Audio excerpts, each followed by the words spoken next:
C'est un acte considéré comme une agression. Dans la lueur des premières heures du jour, le 6 février dernier, un laser militaire chinois pointé en direction d'un navire des gardes-côtes philippins. Une provocation que les autorités prennent immédiatement au sérieux. On va vers une escalade alarmante provoquée par les gardes-côtes chinois. Avant, ils coupaient la trajectoire des bateaux. Là, le laser, c'est quelque chose de beaucoup plus intrusif. Ça peut être considéré comme un acte hostile. C'est très alarmant. Une action agressive, quelques jours seulement après la visite aux Philippines du secrétaire américain à la Défense. Historiquement, Manille est le plus ancien allié de Washington dans la région. Mais ces dernières années, l'archipel s'est rapproché de Pékin. Visite en janvier encore du président philippin sur le sol chinois. 3 semaines plus tard, virage à 180 degrés.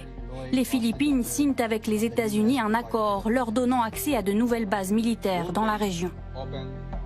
Nous sommes heureux d'annoncer que le président Marcos a approuvé 4 nouveaux sites dans le cadre de l'accord de coopération en matière de défense. Cela porte à 9 le nombre total de sites. Les États-Unis n'ont cessé de renforcer le déploiement militaire dans la région, ce qui exacerbe les tensions et met en péril la paix et la stabilité régionale. Les pays de la région doivent rester vigilants et éviter d'être utilisés par les États-Unis. Les Philippines, une prise de choix pour les États-Unis dans leur guerre d'influence avec la Chine. Ces nouvelles bases se situent à seulement 300 km de Taïwan, toujours sous la menace d'une invasion chinoise. Au Congrès américain, certains républicains réclament d'ailleurs à Joe Biden 2 milliards de dollars de subventions pour apporter à Taïwan une assistance militaire.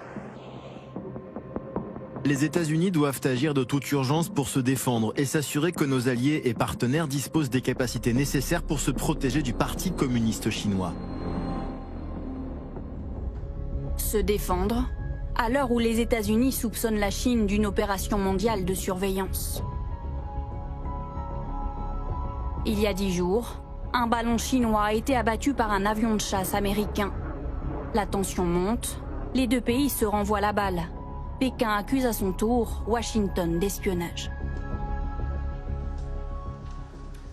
Depuis le mois de mai, sans l'approbation des autorités chinoises compétentes, les États-Unis ont lancé plusieurs ballons à haute altitude depuis leur territoire. Ces ballons ont effectué des vols autour du monde, survolant illégalement l'espace aérien de la Chine et d'autres pays, à au moins 10 reprises. Rapidement, la Maison-Blanche, sommée de s'expliquer en direct à la télévision, réfute ces allégations. Ce n'est pas vrai. Nous ne faisons pas cela. Ce n'est absolument pas vrai. Si vous me permettez de préciser, les États-Unis n'utilisent pas ce genre de ballon au-dessus de la Chine ? C'est exact. Nous ne faisons pas voler de ballons au-dessus de la Chine. À ce sujet, Joe Biden souhaite s'entretenir avec son homologue chinois. Pour lui, il y a urgence à calmer le jeu.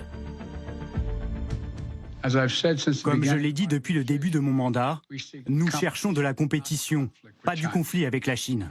Nous ne voulons pas d'une nouvelle guerre froide, mais je n'ai pas l'intention de m'excuser, donc nous resterons adversaires. Mais nous ferons en sorte que cette rivalité ne se transforme pas en conflit. Aux États-Unis, des opérations sont toujours en cours pour récupérer des débris du ballon abattu. La Chine continue d'assurer qu'il s'agissait d'un ballon de recherche météorologique qui a dérivé.